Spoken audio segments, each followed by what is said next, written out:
And now, Gimmick Infringement.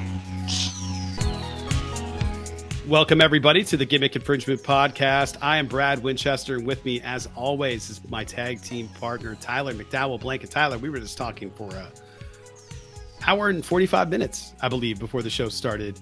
It is Survivor Series weekend. It is over. How we doing? It sounds like us. It's December.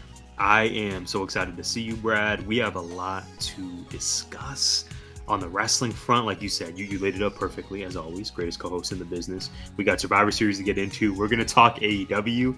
You and I were discussing All Elite Wrestling during our pre-show meeting, as it were. We also have college football news to get into. There's a lot of amazing news and work happening at 19 Media, which we'll discuss. And I actually had the privilege of seeing you and Jessica Winchester and Freya Winchester. We attended Monday Night Raw in Glendale from the Desert Diamond Arena. So we're going to bring back Live Event Jones here in a few minutes.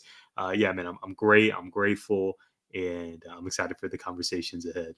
How about yourself? How you doing? You're getting ready to return. Both of us have to go back to school tomorrow as of this recording. Recording on Sunday. Tomorrow we got to be back. What's the vibe? Unfortunately, that is true. I'm not ready. Tyler, I submitted all of my final class work for my master's program. And now I'm confronted with the reality that I got to do all this other stuff for the shoot job. So I'm not really looking forward to it. I already feel behind, and I'm like, I got to do. Can we take a moment, by the way? Congratulations. Thank you. You have been grinding semester in, semester out. I'm so proud of you. I'm tired. You did that. So proud. I'm proud of the work that I did. I'm glad that I'm able to help some people with some of the final things that I was able to do, and I learned a lot along the way. And it was good, but I'm tired. I'm not ready to go back. I'm still having a little bit of Thanksgiving hangover. That also happened this week. Black Friday happened this week. How was Thanksgiving? How was Scottsdale? It was really beautiful up there, like gorgeous. The weather was perfect. The view at the country club was immaculate. The spread did not disappoint. I'll say there was a lot of food. I did not have turkey. You know my thoughts. But I did have prime rib, and I did have a whole bunch of other stuff. I ate my weight in stuffing, and then I downed a bunch of desserts afterwards. So, but by the way, I don't know if we've certainly talked about Scottsdale in previous episodes, but for those who are not familiar with Scottsdale, Arizona, Brad, how would you describe this place? It is very ritzy. You see a lot of Porsches. There are country clubs. Yes. How would you describe the city for those who aren't hip to it? I think you did it just with implying what it's like. I asked you a question, but I answered. I do that sometimes.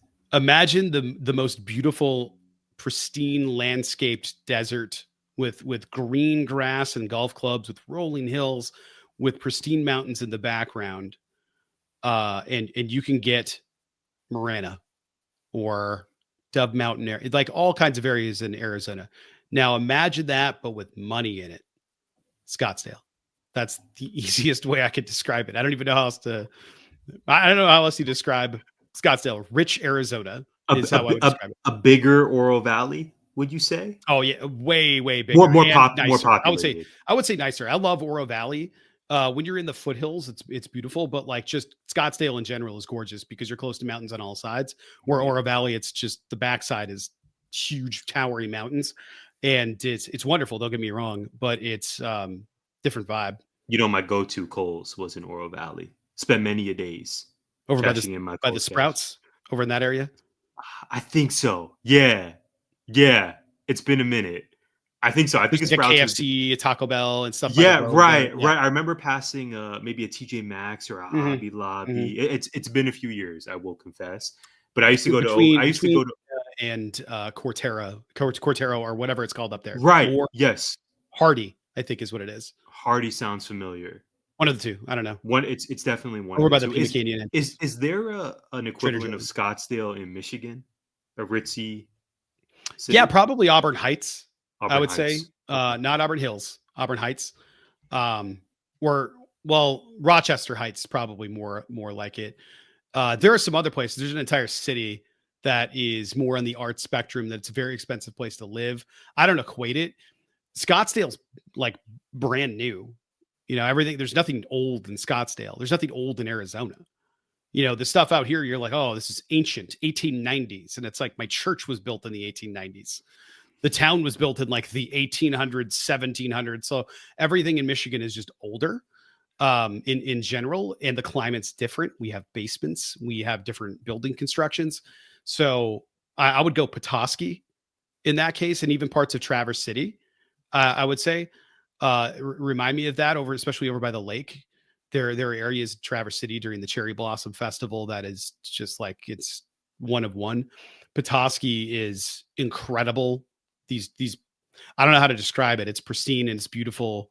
Not a cheap place to go, but it's beautiful. Outside of that, probably that I don't know about because I lived in an area where there were no Scottsdales. Well, Scottsdale is so interesting. Last thing I'll say, this is a very Arizona way for us to start the podcast. Sure is. Yes. I'm loving this. It's so fascinating because you have this mix of retired folks, some snowbirds living there, but then it's also known for its nightlife scene. I've learned since I've moved back here now as an adult. Old Scottsdale is really cool. Yeah, Old Town Scottsdale is where the nightclubs are. Old Town, as they say. 1950s. It's where people go. The young, the hip. I sound like a total old head. That is where people go to get their clubbing on. Yeah, it's Tempe because ASU is there, and yeah, there's downtown Phoenix, but there's a definitive pocket of Old Town Scottsdale that people flock to on Thursday, gorgeous. Friday, and Saturday. With all the lights up, and where you're going to go to dance, and you may some ice cream. You may leave with ice cream and your future pink sugar. I think is what the place partner. Called. Is that what I think so? That I've not been. That sounds familiar. It's fun. It's like an old 1950s soda shop Sunday place. That's beautiful. I know the name of some of the nightclubs, but not the ice cream shops. I need to. I did not go to any of those. That was all done by the time I got out here. That was over. It was over. But we did not go to a nightclub together, Brad. No, we did not. However, we did enter an arena to watch some WWE Monday Night Raw. I think now is as perfect as a time as we're going to get to jump into one of my favorite segments, Live Event Jones. Let's get it.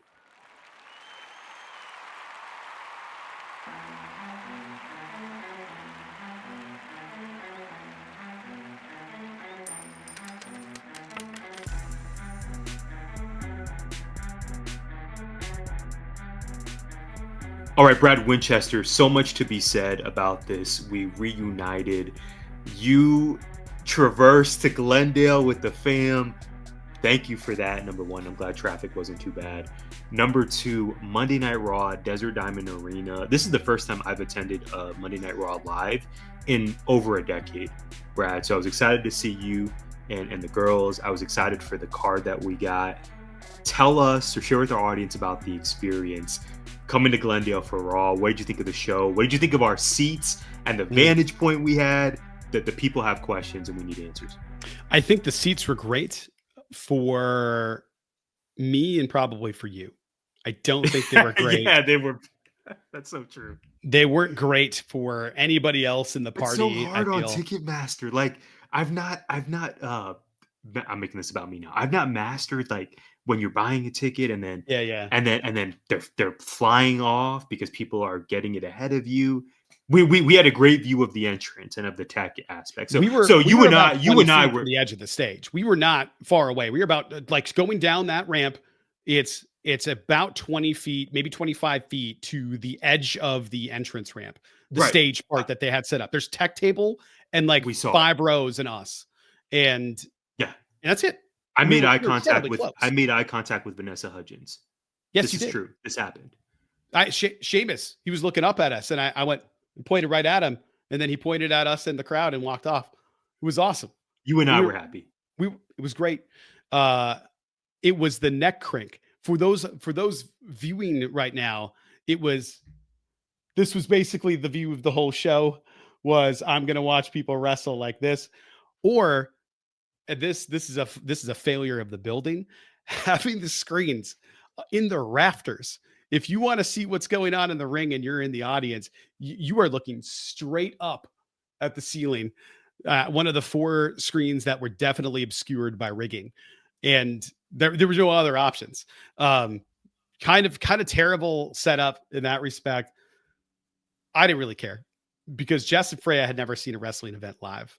I'd never seen one of their TV shows live. So that was really cool. Being able to compare the taping of main event and speed to what we experienced with AEW Dynamite and Rampage and Dark and ROH or whatever the hell they were filming the first time we watched the AEW event.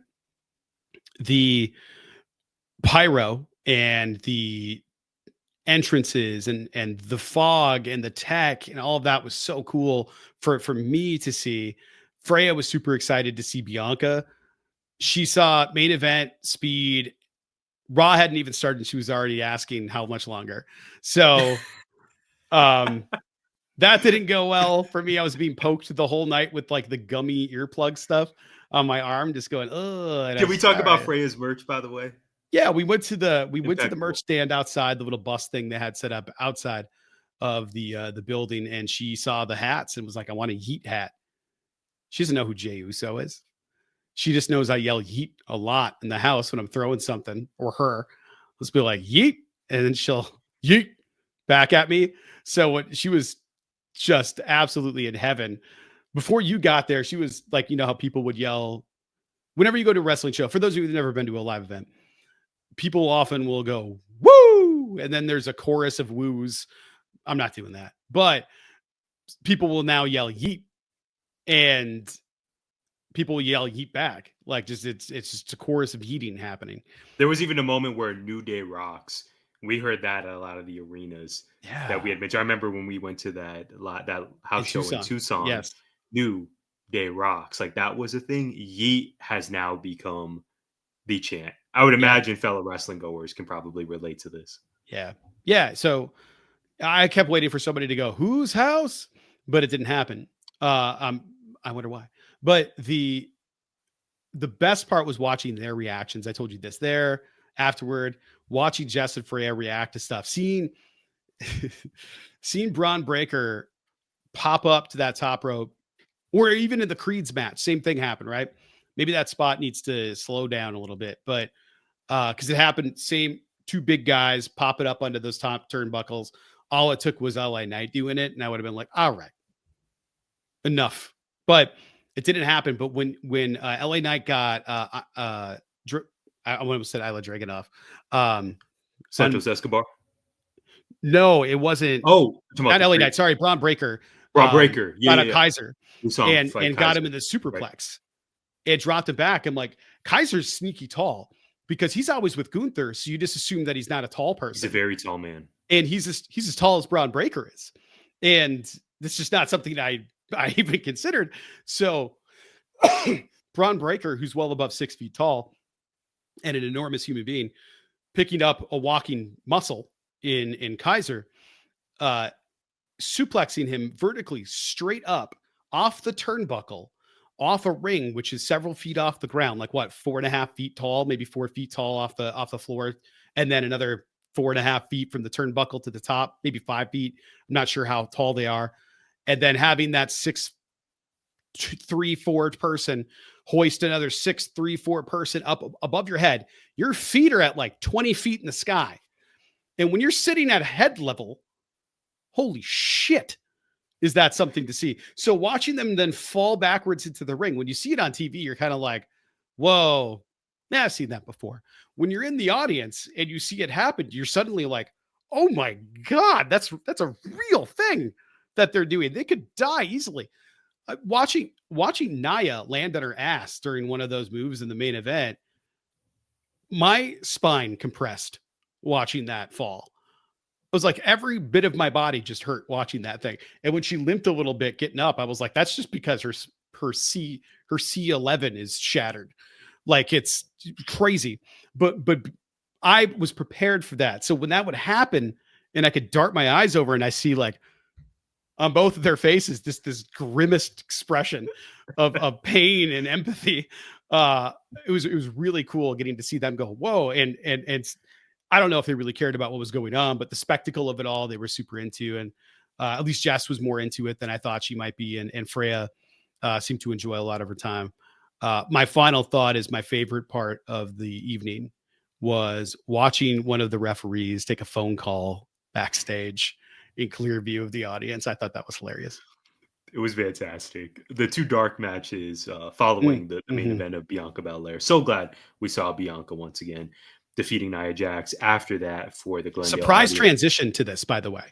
Yeah. I thought there would be like a lead in, an announcement. No, No, not at all. We got to get right to it. No. We got great lead in. We had LA Knight, then US champion LA Knight. How times have changed. Defeating Santos Escobar. And of course, Cody Rhodes defeating Solo Sikoa. Solo is hilarious. You know, I threw up the one when he came out. There were a lot of Solo haters in the audience. We got some OTC chants, but Cody over as can be, like you said. And like I said, Bianca was there. Huge pop for her. Braun Breaker, when I thought you were going to point out, Brad, when he does that move of jumping onto the top rope, and then he does the fingers in the air, and then does the Hurricane Run or the Frankensteiner. The Steiner, It's the Frankensteiner. Yeah. It's truly a Frankensteiner. It's Yes. just, like you said, it's breathtaking to see that live. And I love going to shows with you because I love hearing your reactions of, oh my gosh, what? That's because I have the same thing. It's visceral. Like, it's visceral. Oh my gosh. The pure athleticism of it you all. See something happening, you're like, ah! Like it's just or some of the spots where it's like, oh my gosh, I hope they're okay. Great experience, like you said. How the arenas I must have those two spots mixed up. Oh no, you got it. Okay. How the arenas manipulated, very interesting. I told you I was on the exact other side for SmackDown earlier in the year with The Rock and Roman Reigns, so that was also a very unique vantage point. But all in all, man, grateful to have spent that time with you. Grateful that we saw so many of the superstars we love and root for. It was fun. And I'm grateful for Freya's Yeet hat. That was absolutely fantastic. A great surprise. And I love her so much, as I love you and love Jessica and, love wrestling. It's a lot of love, Tyler. Too much. In fact, I reject it. Tyler, we have a shared love for each other, but also of Survivor Series, the event. Let's get into it. No transition, Jones. Let's go into it. We got the go home show for Raw Live. And then we had SmackDown. We had advantage matches. Busy week in the WWE leading up to Survivor Series. I don't know how you want to do this. We went match by match last time we did one of these, and that seemed excessive. So, Tyler, you want to give your thoughts of the event? Things that stood out? I would. Okay. So I'm gonna bring up the L word one more time. One of my takeaways from Survivor Series 2K24, arguably my favorite love story in WWE right now, is Iyo and her trash can. Oh, so good. I watched the post-event press conference. Iyo just seems absolutely amazing, super funny, and I'm glad that we got a call back. In many ways, you know how we had Kofi Kingston and the Royal Rumble. Now it's become official that Iyo Sky in the trash can and these WarGames matches with the trash can.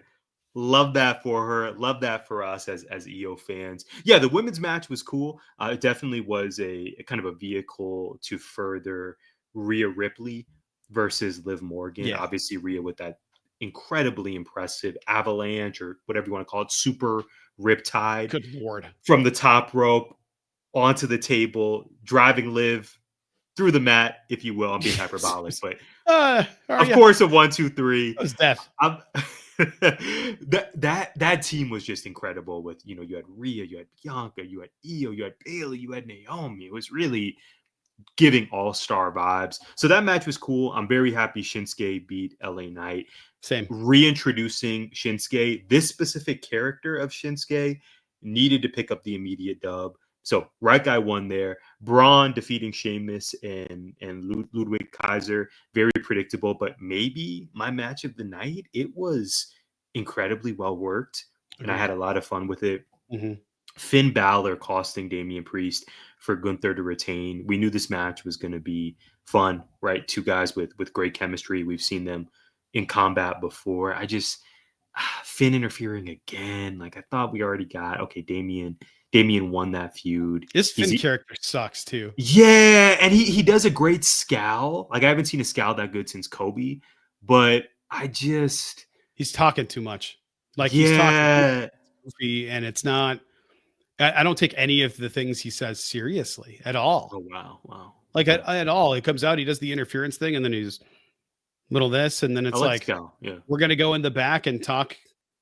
We need to get our heads together and we need to figure it out. And this is how I'm going to talk for all rallying of it. The troops. Yeah. But it's all like one note and one dimensional. And I'm just like, I don't care. And let's be real. Liv is the leader of Judgment Day. Yeah. We don't have leaders. And it's like, I'm afraid. I remember that. I'm afraid you do. Exactly. And okay. So I was just thinking of Carlito in my brain. I remember him from that segment. But of course, we were largely tuning in, like you said, for the WarGames matches. And what was on all of the posters was the main event, the men's WarGames. So the OG Bloodline with CM Punk defeated the new Bloodline.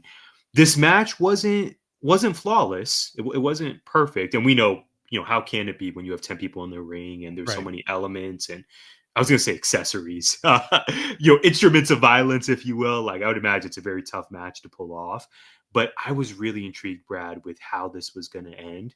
I actually thought Solo's team was going to win. So I was pleasantly surprised with the finish. I didn't know if we were going to get some physicality between Roman and CM Punk. The fact that it ended up being all cordial, that spot with Paul Heyman coming out. I know you love this when he said, "This is WarGames," and it officially got underway. Yeah. He's like, this is WarGames. And then you hear ding, ding, ding. Yeah.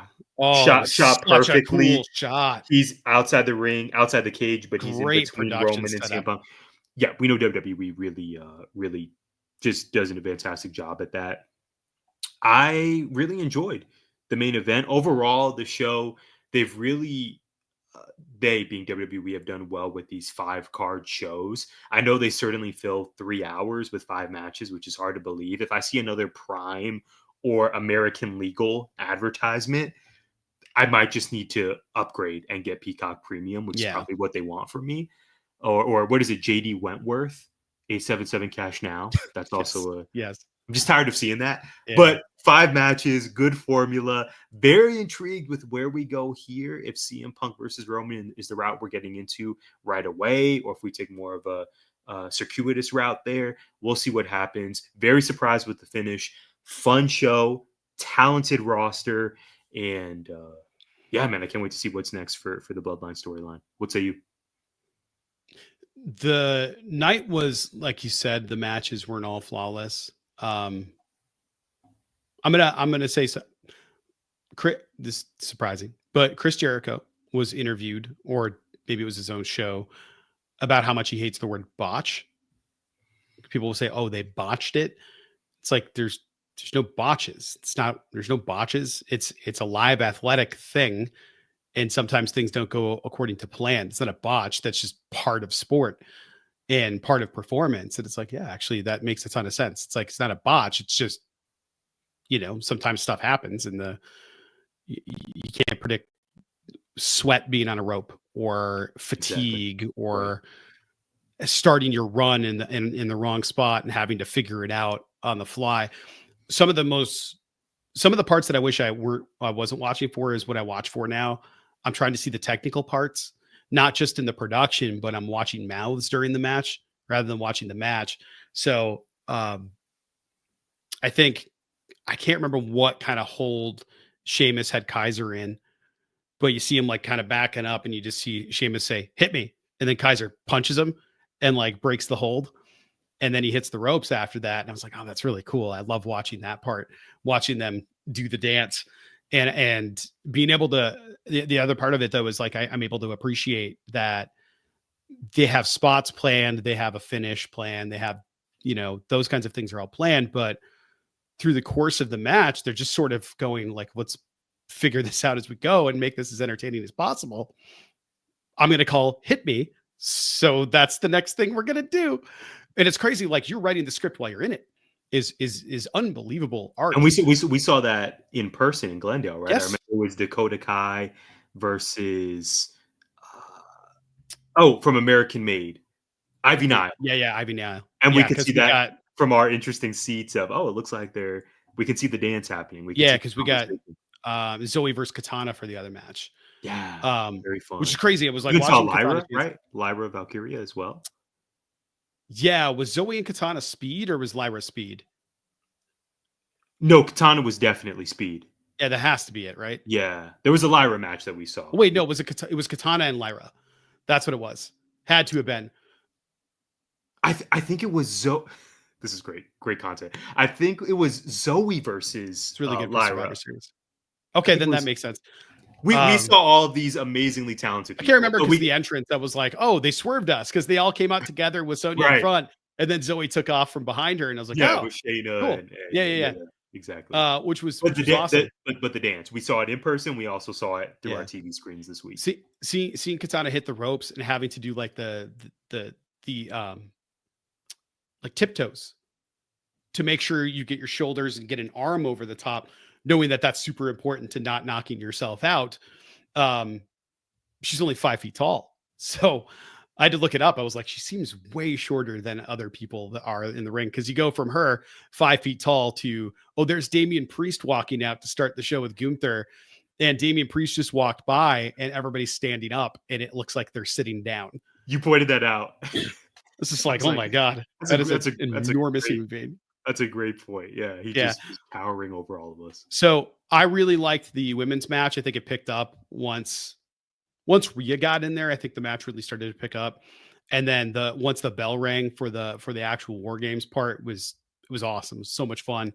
I the double power bomb onto Naya. I hope she's okay because only her ass hit that table. I think there were 2 tables. I can't remember, but only her ass hit the table. The rest, her head and her upper shoulders just slapped that mat real hard. So hopefully she's doing all right. It gave me vibes of Bronson Reed later on. Yeah. Hopefully he's okay. By the way, Oh I my saw God. reports following the show that He's he was hurt. busted up pretty badly Mhm. off of that incredible leap from the top of the cage, only for CM Punk to save Roman Reigns. I mean, that's a lot of mass yeah. going at you're hitting terminal velocity a lot quicker than other people. I think Mhm. that dude is probably coming down at 40 miles an hour and hitting a And the mat wearing tsunami. 300 pounds. Yeah, Yes. the match is brutal. All for our entertainment, all for the love of the game. Yeah. It looked like two injuries might have come out of that match. And the Jacob only one Fatu. that, well, Jacob Fatu might be the only one that was worked. Right. Everybody else, because it was him and somebody else, and I can't remember who the other person was I saw on the list. And then Yeah. Jacob Fatu was working and he was selling his injury. He's such a star, by the way. What a just in terms of booking a new talent and for someone to be not even only as good as advertised, Brad, but better than advertised, Yes. he's really captivated the fan base right now. I want to give flowers back to the women's match, but I just want to make sure I mention Jacob Fatu continues to hit it out of the park with every appearance. Yeah, in the women's match, I was hoping that we would get a little bit more because there's something missing right now with Candice, and I don't know what it is, but there's just not a lot of fan investment in Candice LeRae, which is nuts. I don't know. Sometimes the independent darling doesn't translate very well to the WWE, and I've felt that same way about Gargano on the main roster, where in NXT he's a star, but on the main roster for some reason he's just not. He's just not hitting it the way that he was over in NXT, which is unfortunate because she's awesome. But I also thought Tiffany Stratton had a great night, and I was going her to ask moment. you. I was going to ask you about that potential cash in. Well, her Never moment seen that before. got swallowed. Not the cash in, but her moment got swallowed by Iyo. Right. Because Iyo did the trash can spot, but Tiffany jumped off at the same time and nobody's talking about it. With the swanton. Yes, equally as swanton, impressive. which was awesome. So I loved Iyo and Tiffany having like a feud. Who's more athletic through kind of the whole match. There was the backflip stuff, and then they both jumped off the cage at the same time. I thought that was a really cool shout out to earlier in the match. A lot of fun there. I really enjoyed the match. Shinsuke Nakamura, that entrance, his presentation right now is great. No complaints here. I think it was time for LA Knight to drop anyway, because I just, it's like, where do you go? Because it's always people, it's kind of almost like a cliche at this point, but it's more fun when the baby faces are chasing. than trying to retain. So I think LA Knight trying to chase getting those wins over a villain character is going to be a lot more rewarding. Be interesting to see what they do with him going forward. Braun Breaker, Sheamus, Ludwig Kaiser. I'm not sure if Sheamus is ever going to win that title. And if he does, I don't know when it's going to happen. I don't think it's going to be off of Braun Breaker. But I could see it happening later on. Maybe Kaiser steals it from Breaker and Sheamus is the reason. And then maybe Sheamus steals it from Kaiser. I don't know. We'll see what happens. Gunther did defeat Damian Priest. I'm sick of this feud.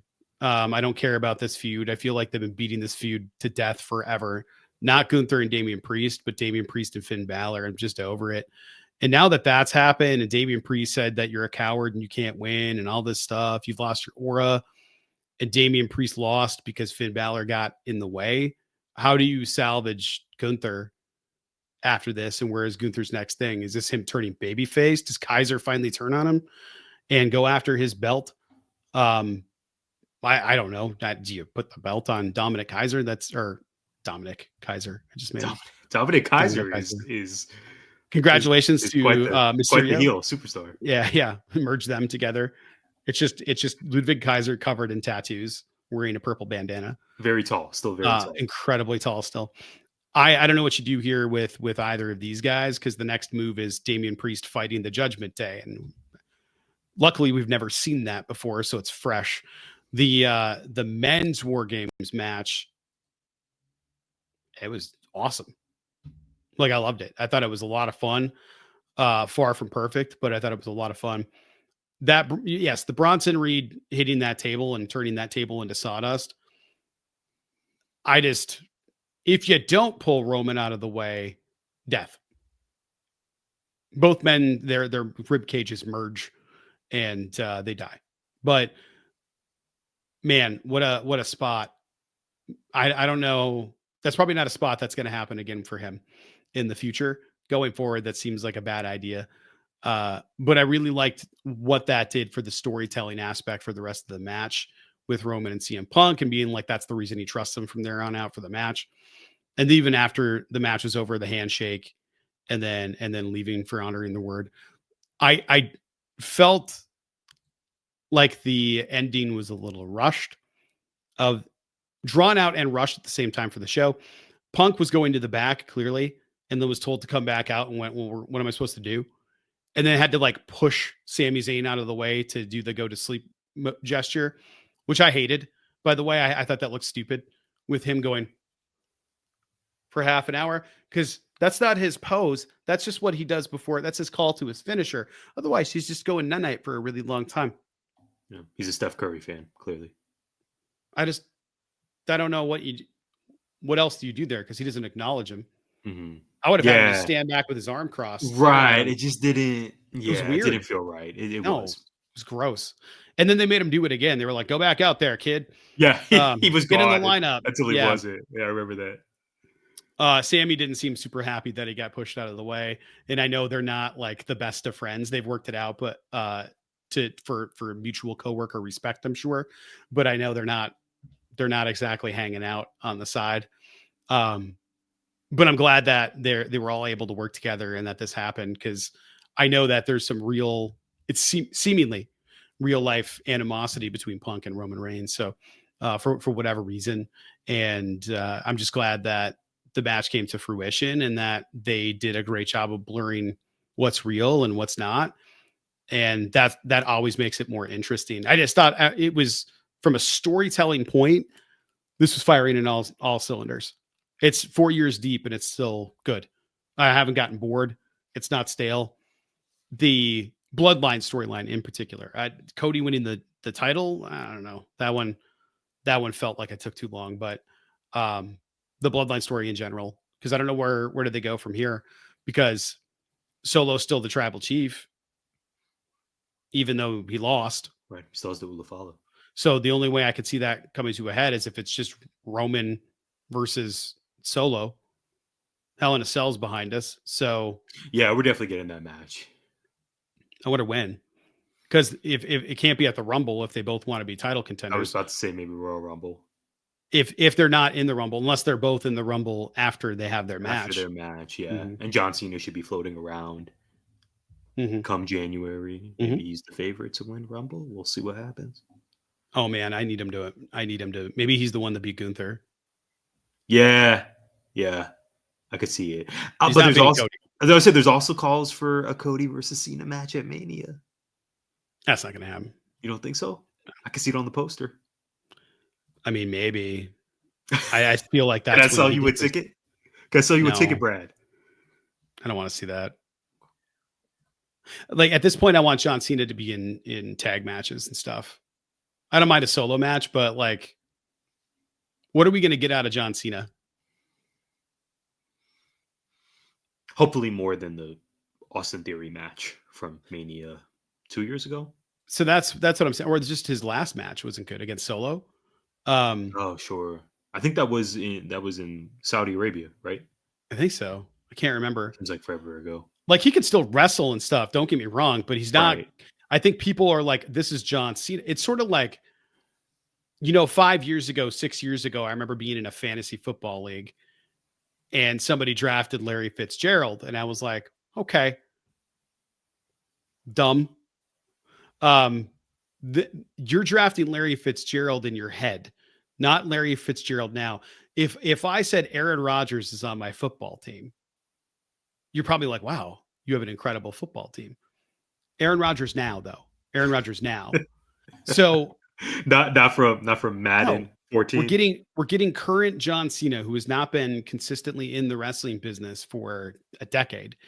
I was watching some clips of like old Cena, like Word Life Cena, and the guy was massive. Like I don't know if that's just juicy juice happening there or what was going on, but he was an enormous human being. He was quite swollen and incredibly jacked, and He was his a wrist is bigger than my thigh. Linebacker, Doctor yes. of Thugonomics. Enormous human being. Right. He's not that kind of size anymore. And I don't know if he has that same level of strength anymore. When Paul White Big Show was like, yeah, he's the strongest person to ever touch me. He picked me up like I wasn't even there. That kind of thing. We're not getting that. And I think the expectations are that. And it's like, no, he's at the tail end. Get him in spots that are going to make a lot of sense for him, that you can have a match that's going to be super impressive. And I don't know that match in particular would do Cody any favors. It's John Cena, but it's not John Cena. And I don't know how else to say that. Would I hate it? No. But I would like it a lot more if it was just Cody Rhodes versus John Cena, no title on the line. But that's not what's going to happen. So hell, in that case, I'd give me John Cena on The Rock one more time. I mean, that'd be fine. Maybe the OG bloodline finally reunites with the new bloodline, and we get Roman going for the title against Cody, and we get Rock fighting against his buddy John Cena. Sheesh. And we get those make a ton of sense to me. I just think the John Cena Rock match would be equally bad. The 4 moves of doom, right? That doesn't work if both of you only have the 4 moves of doom. Right. The 8 moves in that I don't case. know what they got in the bag right now. They're not young. And I'm not trying to disrespect or talk down these guys. I just want to see them put on something that they're comfortable with. That if we've learned nothing from DX versus the Brothers of Destruction, it's that there is an expiration date on some of these things. And that's a callback. I know for a fact that happened. Yeah. That crown jewel. Yeah. And not it was happy not, I know that, but is what it not awesome. So I don't want anything like that to happen, because I don't want people to leave going like, oh, remember that last thing? I mean, the last stunner, the second to last stunner Stone Cold Steve Austin gave in a wrestling ring for WWE. Do you remember what it was? Was that on Pat McAfee? That was the last one, the second to last one. On Vince McMahon. Uh-huh. If I asked you to think of Vince McMahon's stunners, it's probably going to be that one, just because it's the last one and it's the most hilarious one. And it's bad. It's so hilarious bad. And uncomfortable. It's so bad. I don't want to see anything uncomfortable. And it's not like John Cena's 70 years old or 75 or whatever. Vince was at the time. But I just want to see him be able to be John Cena and not try to be John Cena. I think there's a difference there and a distinction. All that to say, Tyler, my question for you. The Survivor Series finished, the end of the night. Okay. We had a long, delayed, drawn out exit. I know you were waiting. I know I was waiting. When it takes that long, something's going to happen. Then it didn't.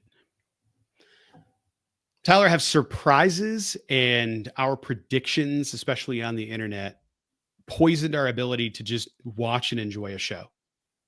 Poisoned is a heck of a verb for this question.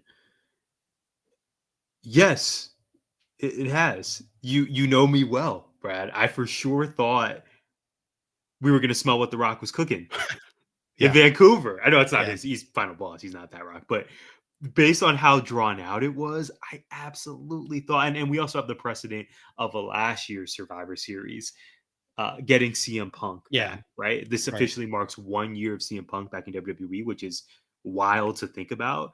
But given the context of last year's Survivor Series, it seemed like this was going to happen. This is where The Rock was going to pop back up. We last saw him in Hotlanta for Bad Blood. Okay, he's going to come back and do something, or just even appear, just grace us with his presence. The fact that nothing happened, it was just a lot of posturing and more time for OG Bloodline to pose with CM Punk. Again, poison. That is a heck of a verb, my friend. I definitely think it's impacted our viewing experience and quite possibly poison just our expectation setting, because we become so accustomed to these great surprises at the end of shows. And so when it's drawn out and nothing happens, it feels like a bit of a letdown.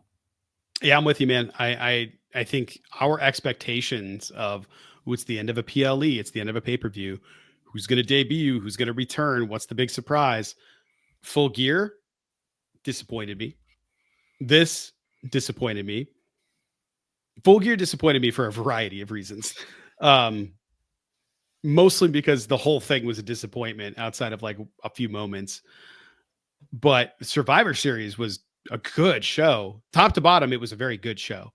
I'm not going to say it was great, but in terms of my investment in the stories and whatnot, the only match I wasn't all that invested in Survivor Series, I don't know if this was your experience, was LA Knight and Shinsuke Nakamura. I just wasn't invested. I was pumped for it. I was excited to see Shinsuke come back, but like in terms of storytelling, it was just sort of Shinsuke going like, yeah, you suck. That's the story. And then LA Knight loses, and that's fine. And people are going to go like, well, no, there was the attacking and all that stuff. And it's like, yeah, but he attacked him because he sucks. Like, that's it. There's no other story there. It's just Shinsuke decided he didn't like him and wanted to take the belt. That's the story. It's not the Braun Breaker, Sheamus, Ludwig Kaiser stuff where there's like a more levels and layers to that particular match, which yes, also hinges upon like, no, I don't like you. But we've had the story of them interacting with each other and like actively beefing with each other over time, where Shinsuke was just sort of like, I decided one day I hate him, and now I'm back hating him. I'm going to mist him after I attacked him. His revenge gets misted in the face, and now he's losing this match. Okay. I'm fine with it. It's just like, if that, which had a decent build up, not a great one, but a decent one, because it made me care about Shinsuke. It just made me not care about LA Knight, which is not awesome. Then I can't say that it's got a great storytelling component. But if that's the one that I thought was the least well done or well built story on the card, that's a good card. It was under 10 minutes of a match after a 40-minute match. The crowd was dead at that point. People wanted to cheer and sing along with Shinsuke's song, but couldn't.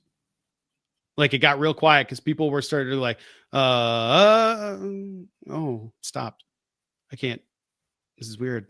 This is different. I don't know what to do here. This is different. And his entrance was incredible. It's like Samurai House of Black. It was amazing.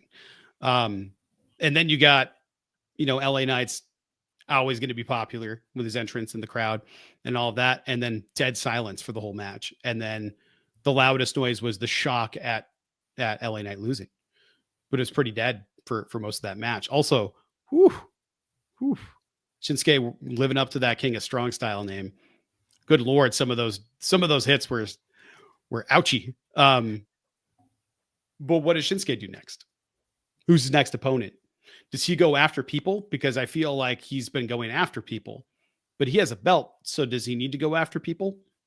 Is LA Knight going to demand a rematch? Like what's the story now? Where does LA Knight go from here? Does he challenge for the bigger title? I don't know what happens next. I'm curious to see what happens out of that. So if the worst story on the card is something I'm invested in, then they did a really good job. Counter to, we'll get to it, what AEW is doing. Yes, we definitely will. Well, Brad, speaking of effective teamwork, it is time for us to shine a light on the great work that our teammates are doing here on the network. Let's hit the music. It's time for State of 19. Late breaking news from the world of 19 Media.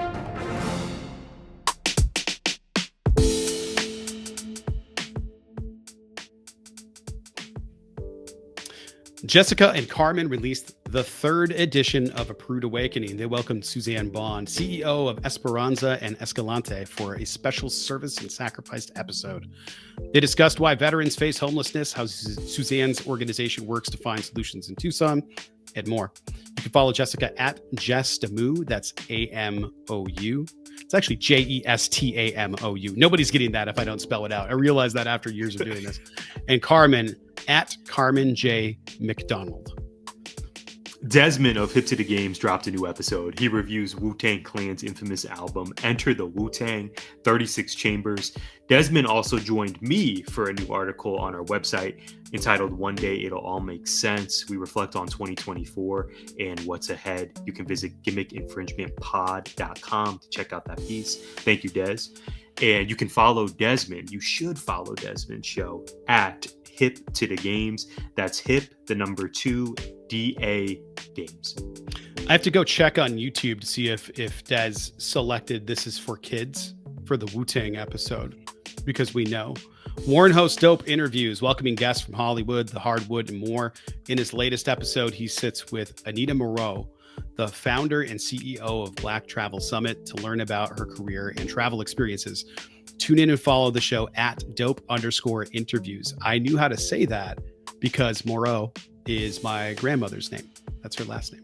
Oh, beautiful. I thought you were going to make a Justin Moreau reference. No, it's Minnesota my mom's twins, right? my mom's maiden name is Moreau. Oh, wow. Yeah. Amazing. I love that.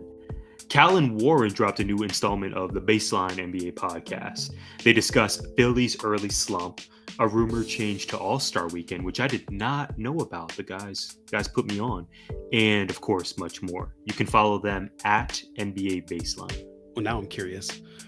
Maybe they're going to do slap shots and speed tests on skates. They'll just do the NHL All-Star Weekend, but with basketball players. I would want to see that. That's not exactly what it turned out to be, but I encourage you, Brad Winchester, or really all of our fans, to check out Cal and Warren. They do great work and educate me. Yeah, I got to listen to it. You know how much I love Call.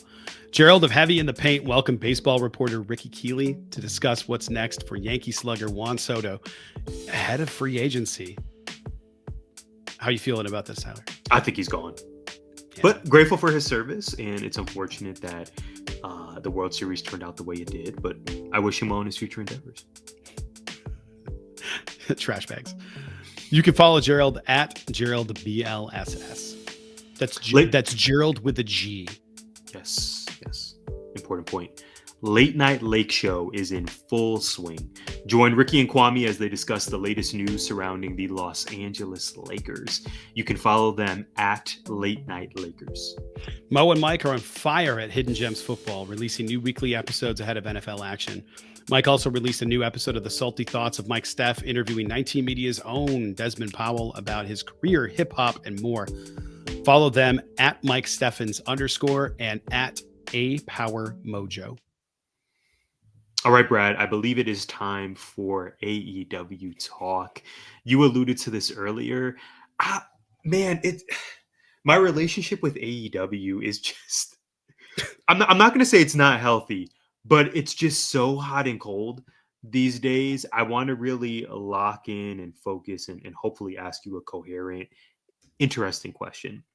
We saw some surprise victories in the opening week of the Continental Classic.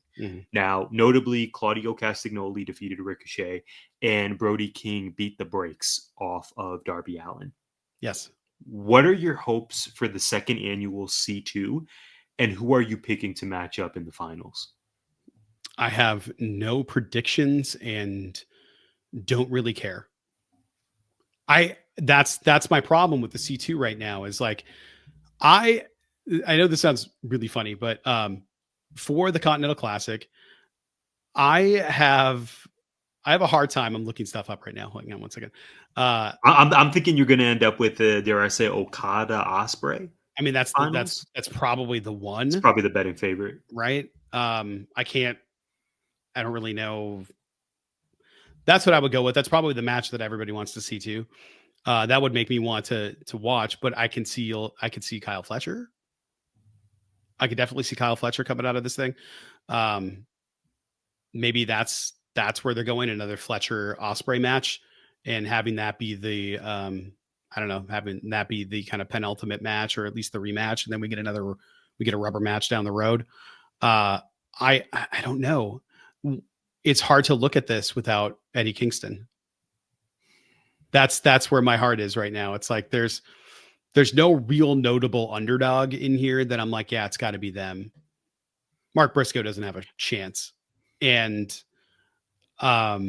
looking at the match, I think this would do wonders for Brody King. I think that Kyle Fletcher could benefit from this. I don't think current champion Daniel Garcia benefits from this. Darby's pretty bulletproof. I don't think he's winning if the goal is the big belt. It's just Juice Robinson just got injured. So what do you do with him? We got Shelton Benjamin in here as well. Probably going to have a fantastic showing, but I don't know that he's making the finals. The Beast Mortos for some reason is in it. He's gonna rack up some L's. It's just this particular. The Beast Mortos always delivers. Don't get me wrong. Like his matches are great. So entertaining to watch. Great. Yeah. I still, maybe it's because I'm getting older. I still need a reason to care. I need a story. I need a character development that makes me go, oh yeah, this is really important to him. I don't know what's important to him. He's a beast. What's important to him? Feed corn? I don't understand. Like, what does he eat? Does he sleep? Does he go back to the depths of hell? What? Like he's like a minotaur. Why is he in a tournament? So why is he friends with Roderick Strong and Undisputed? None of this makes sense. What was that about? They're just doing voice box stuff and then he's wrestling dudes. Like a shorter Luchasaurus. Luchasaurus also talked more, and it was like the BTE segments, and it's different. I kind of take back that analogy, but he does grunt a lot and make beast-like sounds, which is fine. I just don't know what's his. It'd be like putting the Fiend in this tournament. Wow, that's diabolical. That's something Vince McMahon probably would have considered doing. But like, why? You know what I mean? Like, why would this character be in this tournament? It doesn't make any sense to me. Yeah. And people are going to go, well, because he's a great wrestler, he's entertaining. Yeah, and why? So why does he even want to be in there? It just seems like he's there to beef with people. If you were a beast, aren't you just there to be a beast? What is this character? Like Claudio is there to win stuff because he's Claudio. I can get on board with this. He's part of the Deathriders and he wants to take everything from everybody. Fine. I'm in. Ricochet's been trying to make a mark in AEW. Will Ospreay's got goals to win the belt, but also wants to prove that he's worthy of contending. And like Brody King's got stuff to prove there. So I understand why those people are on there. And then we have the Beast Mortos, AEW legend, the Beast Mortos. The aforementioned Daniel Garcia, he's TNT champ. That's what I'm saying. Like, why that should be independent of if you were a champion, you should not be allowed to be in this tournament. Why would he want? He should be defending the TNT championship. The prideful TNT champ, the belt he's worked for 3 years. Why do? Yeah. And his first match is what? How'd that go for him? Right. That's crazy. And you're great at giving the background, Brad. seemingly Okada has been MIA from Yeah. my screen. Now he's just back, and which I'm glad he's back, but Well, he I, left with the Elite, presumably, but right, and not is he to be still one of seen the for Elite? weeks. Is he still a heel? Am I Like, is supposed to he? cheer for him? Am I? Yeah, right, right, None of right. this. None of it makes sense. It just The doesn't seem storytelling is very just cohesive. trash, dude. Yeah, It's and again, the awful. end point, it's going to end up with a brilliant match Yep. at World's End. Probably Okada v Osprey Yeah, or and any nobody's of the going to people complain, and you mentioned, but everything else where's the around cohesion? it. There's nothing there within the tournament itself. Meh. The everything happening around it. Meh. The Deathriders stuff was really compelling the first few weeks, and it's still I don't know what the hell is going on. I don't care if you're just going to constantly give me crumbs and never give me a taste. Like, give me a bite. Like, let me know that the cake is at the end of this, at least, and not just dropping crumbs. Because now I just think you're dirty, so I don't want to watch it. Like, this is all that's happening. Is I, like there's just I, debris field, and it's like, you think we're gonna let this happen? No, we're not gonna let this happen. What is this? When you say this and it, I need pronouns. pronouns, pal. I need explanation. Give me some explanation. What are you? What is your motivation here? You're just there, and some of you were in a tournament, and Pac's over here dripping wet, just doing Pac things. No jeans. The man does not own a pair of jeans. No. And when you look as good as him, maybe it's just not even needed, right? When you don't miss quad day ever, but at least Marina. I was gonna say Mina Sherikova. At least Marina Shafir choked out Switchblade Jay White. That was pretty. And had a hell of a promo on social media. That was. I did not see the promo, but I would imagine it was great. Loads of F bombs. Oh wow. Okay. Yes, was not on my bingo card. Did not make TV for good reason. But it was like, I've been telling you I'm the effing problem, and I'm just waiting for somebody to step for up and her. solve me. I'm getting sick of this. Good for Future her. champ right there. Wow. But I've been saying that forever. Like, just let her be her and not pro wrestler her. No, just let her be her. We have it documented. I'll give you All that. you got to do is put her out there and do like a shoot style, kill someone, and just be like, who's stopping that? The next person that stops it has to be like somebody that does a running knee to the face, like Jorge Masvidal 5 years ago, and just like get it over with in 2 seconds, because that's the only way you'd beat her. So I don't know. Anyway, a lot of thoughts there. It's just none of it feels connected. None of it feels like it really matters, because it doesn't feel like there's any long-term payoff for any of it. It feels like the planning is for next week, but not for the next event. And if it is, it's so disconnected that it'll never feel that way. There are times where they do callbacks, and like, that there's going to be, if Keith Lee ever gets healthy enough to come back, there's going to be the swerve stuff's going to come to a head. One would hope at some point we finally get a payoff for that. So they're really good at having payoffs. Malachi Black's been selling an eye injury that he got from Buddy Matthews, who's in his group from the pandemic in WWE. So I just don't know. I just don't feel like any of it makes sense right now. There's just people doing things. So my question, Tyler, is Continental Classic has begun after Full Gear, with the tournament starting right up after the pay-per-view. How invested are you in it, considering the storylines going into Full Gear? That was my question. Your question was almost directly related to this, because we both have the same thoughts about this. It's just sort of like, I would have fought people if you went back a couple years and people were like, AEW is not any good. I would have been ready to fight, because WWE was just toilet water. And outside of some of the pay-per-views, the weekly television product was dreadful. The way they booked talent was terrible. I still think of it, the black ooze coming out of the box-like structure. There's just so many things that were bad about that time period. Bianca Belair and Sasha Banks, the most no-brain, obvious WrestleMania main event ever, the easiest build ever, and they screwed up the build. And the video package did all the heavy lifting before the match by cutting out all the dreadful parts of it. And I think about that a lot, because now it feels like the formula for all AEW storyline builds matches the terrible build for Sasha versus Bianca, in that these matches should be no-brainers, and then you give us these garbage stories going forward. Man, it's not new. It's not new Nyla Rose always having to be the first contender after a woman wins the championship is tired and played out. But it also seems like she's interrupting dumb stuff every time she's out there. Britt Baker and the quarter pounders or whatever the hell she had from McDonald's.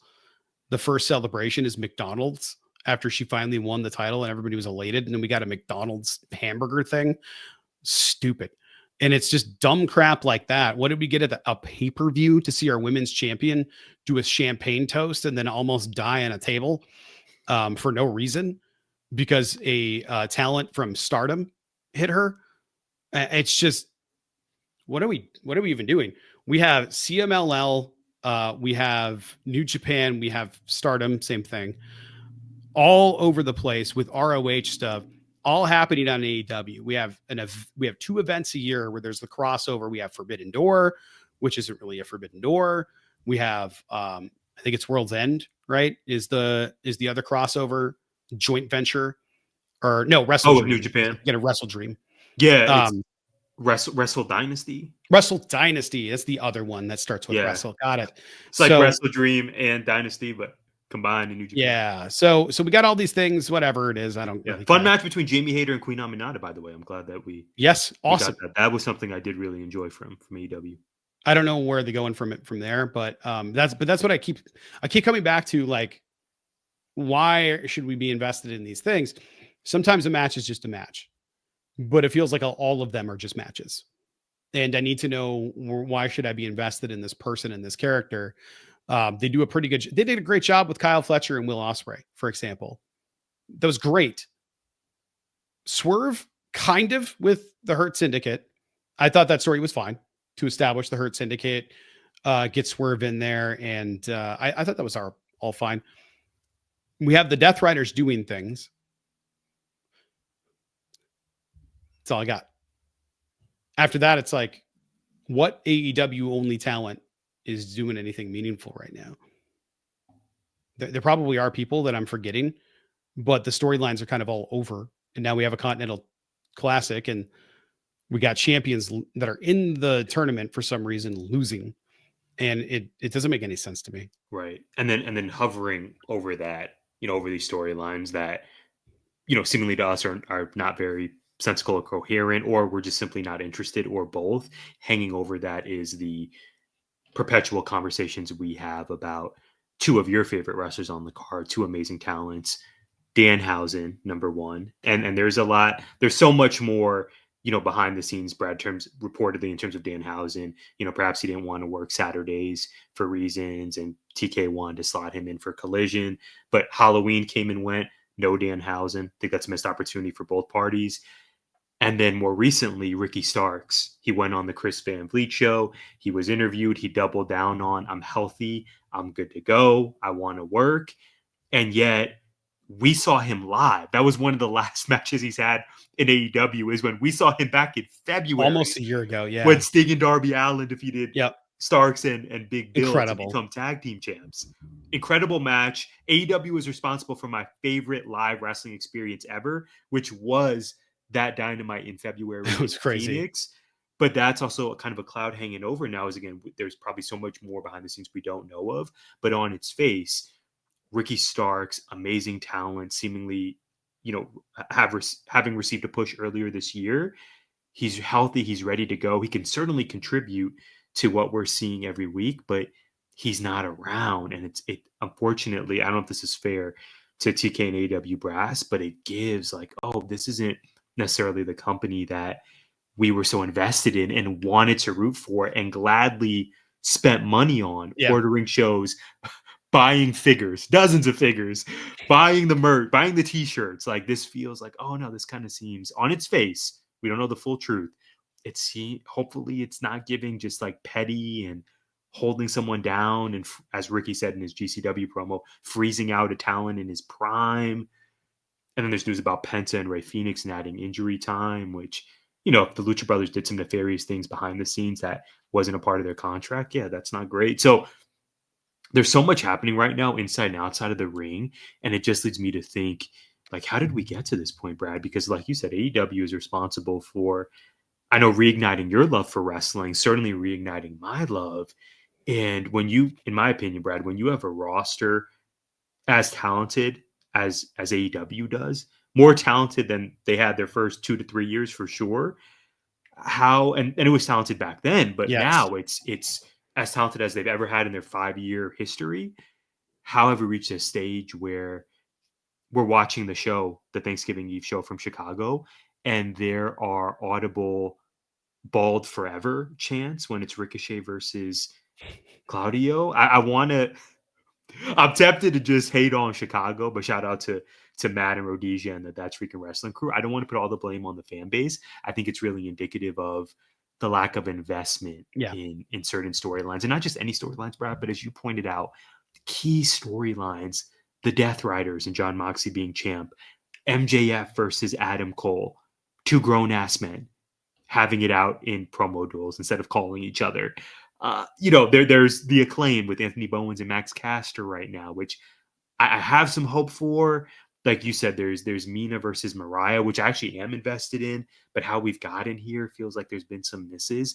I just think there are key storylines that are not intriguing to me right now, Yeah. and I hope on the road to World's End that will change.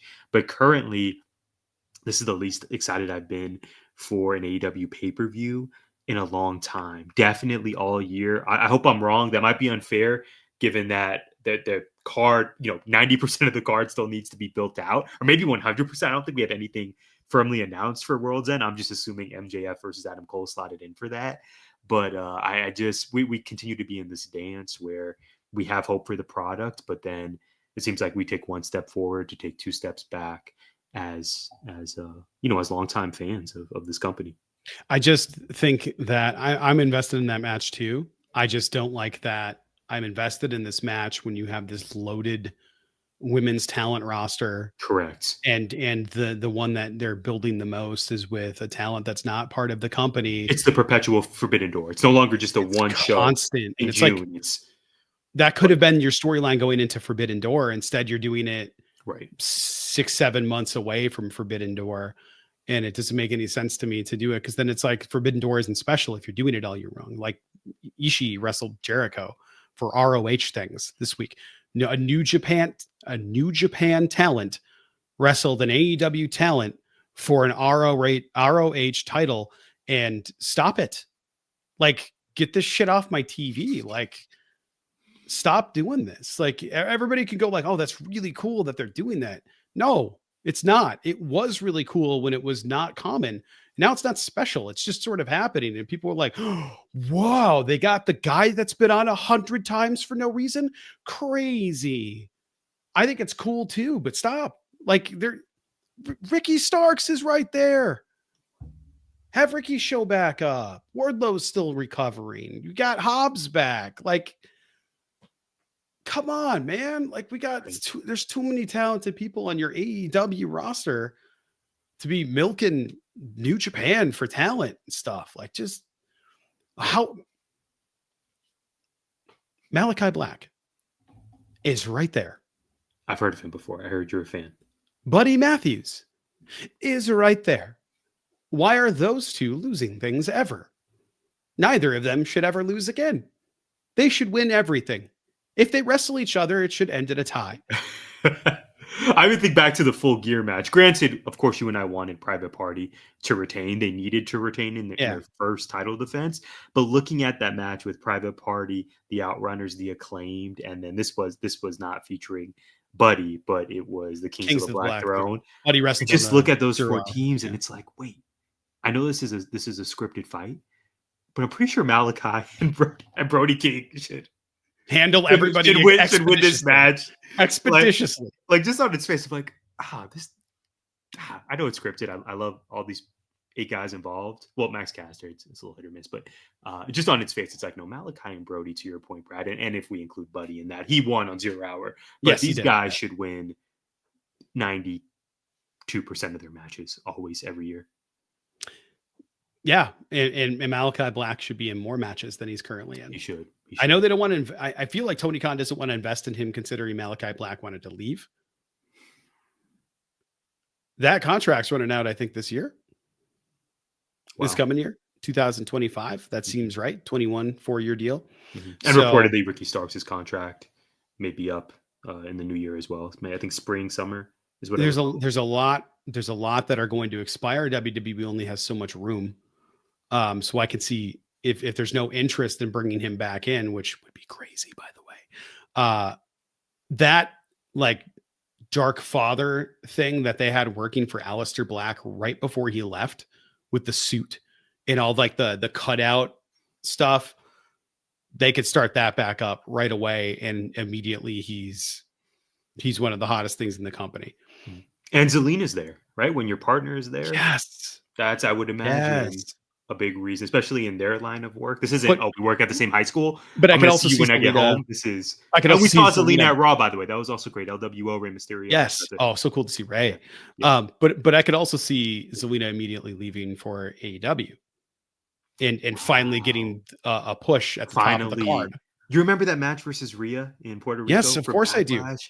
One of my favorite matches in WWE this decade. I was Yeah. just thinking about that leaving Raw the other night.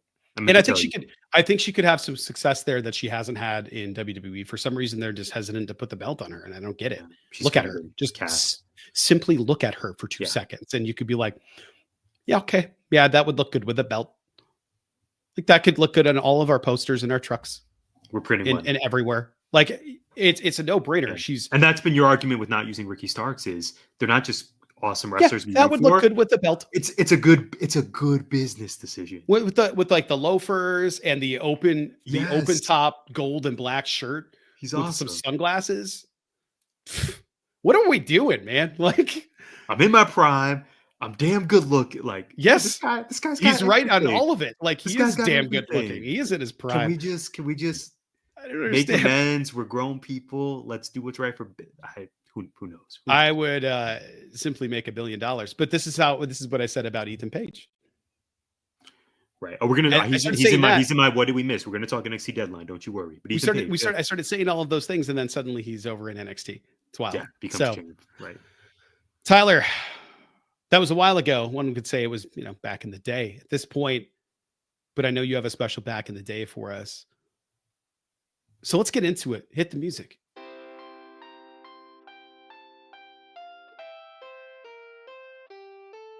And now it's time to get old school. Prepare yourselves for Back in the Day.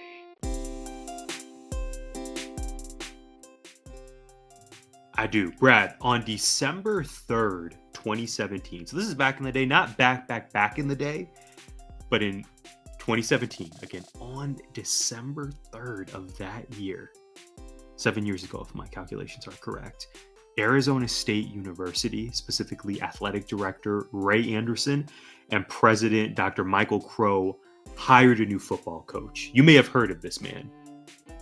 Herm Edwards. Broadcast legend, became a collegiate football coach for the first time. It was a move that had many detractors. Longtime NFL coach, going to college, going to ASU. He and Ray Anderson have ties. But I bring this up for two different reasons. Number one, and you and I have had this experience with the teams we root for, sometimes hires become very polarizing. So Herm is at ASU for about 4 years. Coach is Jaden Daniels, who's now, left ASU, won the Heisman, and is now one of 32 starting quarterbacks. Yeah, he had a glow up. He had a day. Unfortunately for Sunday fans. He had a day. Yes, this is true. So anyway, there were some highs, especially near the end. Of course, there were some really pitiful lows. I think ASU lost to Eastern Michigan in Tempe, and Herm was out, a day or a few days after that. But wow, has there been a come up? Brad, the Territorial Cup occurred this weekend. It's one of the biggest football games in the state of Arizona. Every single November, I'd say it's the game. It's the. Last year, it was in Tempe. It was at ASU, and U of A won by a decisive margin. They won by like 25 to 30 points. Noah Fafita throwing the ball to Tedero McMillan, arguably the greatest football player in the history of U of A. It was a thorough stomping. Fast forward 1 year later, fast forward to this past weekend, or I guess in this case, rewinding to this past weekend, Brad. ASU, ranked in the top 25, travels to Tucson truly a business trip, Mhm. and stomps the Wildcats. Final score 49-7. This is Kenny Dillingham's second year. ASU grad, activate the Valley Jones, and he has worked wonders. He's hired the right coordinators. The guys are motivated. Cam Scadaboo. I saw Hines Ward on the sideline. Hines Ward is a receivers coach for ASU. Yeah. You saw Hines Ward. They win 49-7. You and I have kind of lightly talked about what's going on with both programs. ASU is on the come up, as I said. They punched their ticket to the Big 12 title game this weekend. As of this recording, they're ranked number 12 in the nation, coming off of I think it was a 3-win season last year. Just wild. And we juxtapose that, Brad, with Brent Brennan, first-year coach at U of A. He came from San Jose State, and the fan base is really divided right now. I would even say the majority of Wildcat fans I know are calling for this dude to be released of his duties. Don't worry if that's the case. His buyout is for several $1 million. I think he'll be just fine. But to lose like that at home, Brad, I know you saw the clips online. You may have even caught some of the game. I know I watched most, if not all, of the game. Really the tale of two programs right now. And the fact that it's flipped so quickly is a reminder of two of my favorite slogans. One, life comes at you fast. And two, it was good until it wasn't. You know I'm a trader. I went to U of A. I work for ASU. I have so much profound love for both places in my heart. I know that's like, somebody call me a phony because of that, but it's who I am. I don't know what to feel. I'm super excited for ASU. The town is buzzing. But for U of A, for my Tucson peeps, for my Wildcat faithful, this is not good. No, it's pretty terrible. As of noon today, I'm looking at the rankings. I believe you said they were ranked 12th. Right? 12th. They are not. They are ranked 11th. Get out of here. Ohio State, though, dropped to 6. Go Blue. That's all I have to say about that. You had quite the weekend as well. I saw that Michigan wonderful weekend. Flag planted in the not great. Not a big fan. Well, it happened in 3 other places yesterday. I saw that. Melees everywhere. Even at the ASU U of A game. Yeah, yes, that was like, yes. What is Chain Reaction City? What is going on? Well, when it happened, it was like I didn't want to do it because it started happening in other places. But I was like, finally, they get a defensive stop. And I didn't want to say that after all that. But I do want to say that I thought the games on Thursday were a lot of fun. I thought Thanksgiving had a lot of fun games. And it was especially fun watching Green Bay win a game. And Jordan Love get to finally get some of that turducken where he missed out last year. And Jess had a wonderful afternoon, a stress-ridden afternoon with the Lions game, Lions-Bears. Matt Eberflus getting fired for his terrible decision-making at the end. 35 seconds left. You don't call timeout. You piss all of that away for a bomb to the not end zone. Oh, what a dreadful time. Watching the reaction videos of some of the Bears fans getting mad and crying and stuff was some of the best content I've seen in a while. Bears fan tears. It was awesome. I was sad that the Vikings won today. They won today against your beloved Cardinals. Cardinals lost 22-23. And somehow the Jets managed to snatch the jaws of defeat away from the victory they had and clamp them around themselves. So Jets went down. I'm sure Mike is seething right now somewhere in the state of New York. Who can tell where? What a time. That's what I got for what I missed this week or what we missed this week. Tyler, what do you got? Yeah, I just got one topic here. So, Brad, the wrestling continues. We have NXT Deadline this weekend on Saturday, December 7th from Minneapolis, Minnesota. Of course, the show is headlined by the 2 Iron Survivor Challenge matches. As of this recording, the field is not fully complete yet, but we know on the men's side, Wesley versus Javon Evans versus Nathan Fraser versus Ethan Page, and then 1 TBD. Brad, who you got for this match? Who do you think is going to win and become number 1 contender for the NXT title? Presumably, Trick Williams will beat Ridge Holland this weekend, and the winner of Iron Survivor will challenge. Who you got? I have no idea. I have not been watching NXT whatsoever for the last month. Wesley is my pick. The Iron Survivor match I'm more invested in, the women's. Sol Ruka, v Stephanie Vaquer, v Zarya, v Julia, and v1 TBD. That's the one. Who's challenging Roxanne Perez? You think it's going to be Julia? Are we running it back? Can we get a Steph win? Who's the team? So, that's who's more the, more interesting. Oh yeah. That's I don't know what that's going to be. It's got to be Jordan Grace. Wow. Yeah, that needs to be the main event of this show. She's already been there for the last one where they were like, we got to call her up for help. Throw her in the mix for that. Like maybe that's her payoff for helping out. I hope so. I may be forgetting a qualifying match that's already announced. I hope. I like your scenario. Jordan would be. It's the one that I would tune in for that. Like that match, you already sold me on the match. The men's match, I don't care about it at all. Like it just seems pretty. Going to take that. It just seems like I'm not invested. The women's match, though, I could see. I don't know that it's Sol's time to challenge Roxanne Perez, but you could sell me a ticket on Julia getting a rematch. Zarya, forget North America for going straight for Roxanne, and it's hard for me to be objective on anything Stephanie Vaquer. So I understand. That's where I'm at these days. I get it with all of it, just all of it. That's where I'm at. Awesome. Yeah, I hope Stephanie Vaquer. I'm going to call it right now. She punches her ticket. I'm going to go with you. I hope that's who it is. I hope so too.